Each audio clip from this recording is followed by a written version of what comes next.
নীল চাষিদের সদর গ্রাম মোল্লাহাটি বটতলা, যেখানে বিভূতিভূষণ বন্দ্যোপাধ্যায় বাজার করতে আসতেন, বাস স্ট্যান্ডের বিশ্রামালয়, মনীষীদের ছবি আর অ আ ক খ ABCD আঁকা আছে প্রতিটা দেয়ালে দেয়ালে।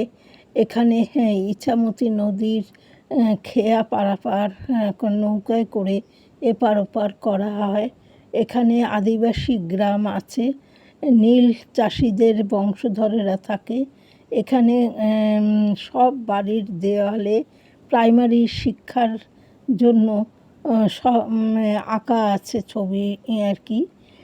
রাস্তা দিয়ে যেতে যেতে ছবি দেখে আর পড়া শিখতে শিখতে স্কুলে যায়। এখানে জরির কাজ মেয়েরা ঘরে বসে করে।